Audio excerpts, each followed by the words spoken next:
அருமையானவர்களே, எப்படி இருக்கீங்க? சந்தோஷமா இருக்கீங்களா? நிச்சயமாகவே நீங்க சந்தோஷமாக, சமாதானமாக, சுகமாக இருப்பீங்க அப்படின்னு சொல்லி ஆண்டவருக்குள்ளே நான் விசுவாசிக்கின்றேன். தொடர்ந்து ஆண்டவர் உங்களை ஆசீர்வதித்து வழிநடத்த உண்மையுள்ளவராய் இருக்கிறார். தொடர்ந்து இந்த காலையில் கர்த்தருடன் என்கிறதான யூடியூப் சேனலை தவறாமல் பாருங்க, மற்றவர்களுக்கும் அறிமுகப்படுத்துங்க. இதன் மித்தமாக ஆண்டவர் உங்களை ஆசீர்வதித்து வழிநடத்த உண்மையுள்ளவராய் இருக்கிறார்.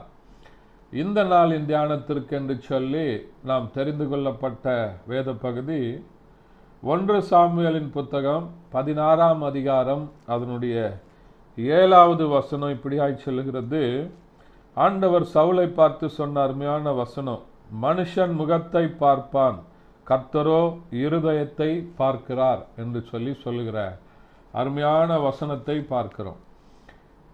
என்ன சம்பவம் இது என்று சொன்னால், சவுல் ராஜா ஈசாயினுடைய வீட்டிற்கு போய் புதிதாக ஒரு ராஜாவை அபிஷேகம் பண்ண வேண்டும். அந்த ஈசாயினுடைய மகன்களில் எல்லாரையும் பார்க்கிறார். அப்பொழுது ஈசாயினுடைய மகன் தாவீதினுடைய சகோதரரை பார்க்கும்போது, அவங்க ஆளை பார்க்கும்போது நல்ல வாட்ட சாட்டமாக இருக்காங்க, பலசாலியாக இருக்கிறாங்க.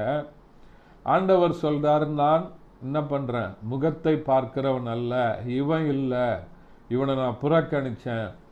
ஆண்டவர் இருதயத்தை பார்க்கிறவர் என்று சொல்லி சாமுவேல் தீர்க்கதரிசிக்கு ஆண்டவர் அன்றைக்கு நினைவுபடுத்தின காரியங்களை பார்க்கிறோம்.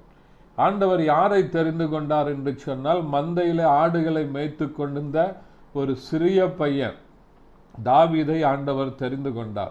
ஏனென்று சொன்னால், தாவீதினுடைய இருதயத்தை ஆண்டவர் அறிந்திருந்தார். அவன் இருதயத்தில் ஆண்டவருக்கு ஏற்றவனாக இருந்தான், கர்த்தரிடத்தில் வைராகியம் உள்ளவனாக இருந்தான், ஆண்டவருடைய நாமத்தை குறித்து அவன் ஒரு பெரிய தேவ அன்பினால நிரப்பப்பட்டிருந்தான் என்று சொல்லி பின்னாடி வசனங்களில் நம்ம பார்க்க முடியும்.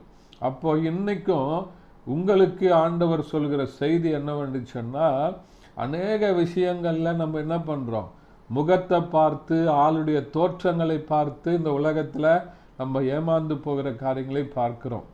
வெளிப்புறமான தோற்றங்கள் அழகாக இருக்கலாம், ஆனால் அதுக்கு உள்ளே போய் பார்க்கும்போது தான் தெரியும், ஒரு சில அசிங்கமான காரியங்களை நம்ம பார்க்க முடியும்.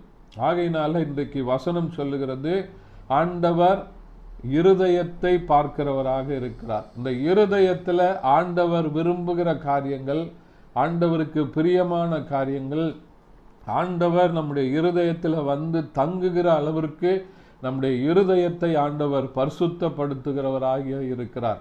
இருதயத்தில் சுத்தமுடையவர்கள் பாக்கியவான்கள் அப்படின்னு சொல்லி வசனம் சொல்கிறது.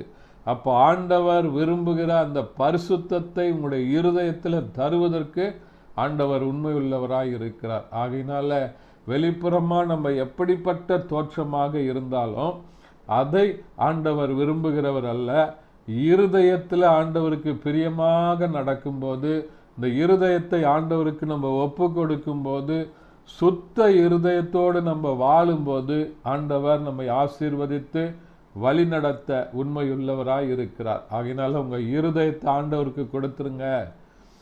நம்ம இருதயத்தை ஆண்டவருக்கு கொடுக்கும்போது அந்த இருதயத்தில் அவர் வந்து தங்கி வாசம் செய்து நம்மை ஆசீர்வதிக்க உண்மையுள்ளவராய் இருக்கிறார். ஜெபிக்கலாமா? பரிசுத்த பிதாவே, உம்மை துதிக்கிறோம், உம்மை ஸ்தோத்தரிக்கிறோம், உம்முடைய நாமத்தை மையப்படுத்துகிறப்பா.